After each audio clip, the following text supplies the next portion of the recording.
தலைசிறந்த இயற்கை வேளாண் விஞ்ஞானிகளை கௌரவிக்கணுன்றது மட்டும்தான் என்னுடைய எண்ணம். அதை மீட்டெடுக்கணுன்றது எண்ணம்.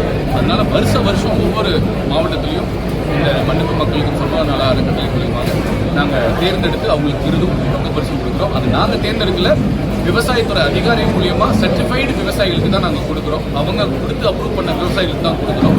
இன்னும் நிறைய விவசாயிகளை நாங்கள் உருவாக்கணும். இந்த இயற்கை விவசாயத்தை மீட்டெடுக்கணுன்றது எங்களுடைய பெரிய கனவாக இருக்குது. அண்ட் இயற்கையையும் சுற்றுச்சூழலையும் பாதுகாக்கணுன்றது இன்னைக்கு ரொம்ப முக்கியமான விஷயமா பார்க்கப்படுது. அதையும் நாங்கள் கடந்த 12 வருஷமாக செஞ்சுட்டு இருக்கோம்.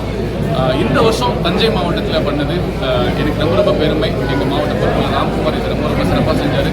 இதை இவ்வளோ பெரிய வெற்றிகரமான ஒரு ப்ரோக்ராமாக மாற்றுறதுல இந்த தஞ்சை மண்ணின் மைந்தன் எங்கள் அன்பு அண்ணன் சரவணன், சட்டமன்ற உறுப்பினர் விஜய் சரவணன் அந்த பண்ணது மிகப்பெரிய, இந்த மண்டபமே நிறைஞ்சிருச்சு.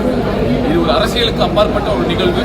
முதல் முறையாக எங்கள் தமிழக வெற்றி கழகத்தின் தங்க தளபதி மாண்புமிகு முதலமைச்சர் விஜய் அண்ணாவோட ஒரு ஆசையோட இன்னைக்கு இதுதான் முதல் முறையாக நாங்கள் அரசியல் ஆட்சி சம்பந்தப்பட்ட அதிகாரிகளை நாங்கள் வளர்ச்சிருக்கோம். ஏன்னா விஜய் அண்ணா எனக்கு அடிக்கடி சொல்லுவார், அடுத்த ஒரு ஜென்மம் இருந்தால் நான் விவசாயிக்கு மகனாக பிறக்கும்னு சொல்லுவார். அந்த ஒரே ஒரு காரணத்துக்காக தான் அந்த கட்சியை சார்ந்த அந்த ஆட்சியில் இருக்கக்கூடிய ஆட்சியாளர்களையும் சட்டமன்ற உறுப்பினர்களையும் நாங்கள் அழைச்சிருக்கோம். ரொம்ப விவாதமாக நடந்துச்சு, சந்தோஷமாக இருக்குது.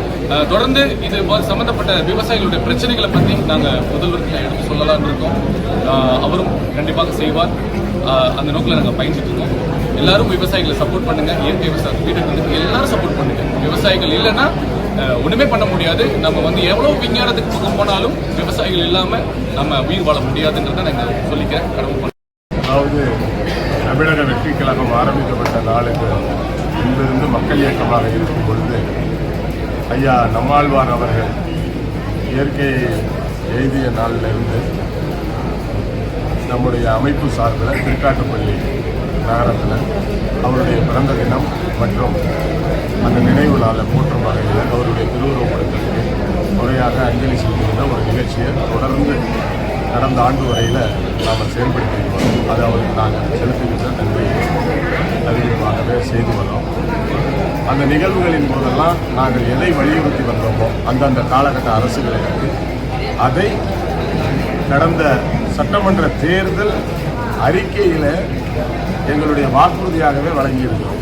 அதாவது ஐயா நம்மாழ்வார் அவர்களின் திருவுருவச் சிலை கல்லணையில் அமைக்கப்படும். ஐயா நம்மாழ்வாரின் பெயரிலான இயற்கை வேளாண் பயிற்சி கல்லூரி டெல்டா பகுதியில் அமைக்கப்பட்டு அவருடைய பெயரிலேயே அந்த பயிற்சி கல்லூரி இயற்கை வேளாண் பயிற்சி கல்லூரி அமைக்கப்படும். அதற்கு தாவேகா வெற்றி பெற்றால் அது செயல்படுத்தப்படும் என்பதை தேர்தல் அறிக்கையிலேயே கொடுத்திருக்கிறோம். அதை டெல்டா மக்களினுடைய உணர்வாகத்தான் நாங்கள் தலைமை கழகத்துக்கு கொண்டு சேர்த்து அதை தேர்தல் அறிக்கையில் கொண்டு வர செய்கிறோம். அதனால் ஆட்சிக்கு 90 நாட்கள் ஆயிருக்கு. தொடர்ந்து 5 ஆண்டு காலம் அந்த ஆட்சி இருக்குது. இந்த 5 ஆண்டு காலத்தில் நீங்கள் கேட்டதை போல் ஐயா நம்மாழ்வாருடைய அந்த தியாகத்தை, இயற்கை வேளாண்மையில் அவர் செலுத்திய நாட்டத்தை உலகுக்கு பறைசாற்றும் வகையில் திருவுருவச் சிலை அமைப்பதாக இருக்கட்டும், மணிமண்டபம் அமைப்பதாக இருக்கட்டும், அவர் வாழ்ந்த இல்லத்தை புனரமைப்பதாக இருக்கட்டும், அனைத்தையுமே இந்த தமிழக வெற்றி கழக அரசு செயல்படுத்தும்.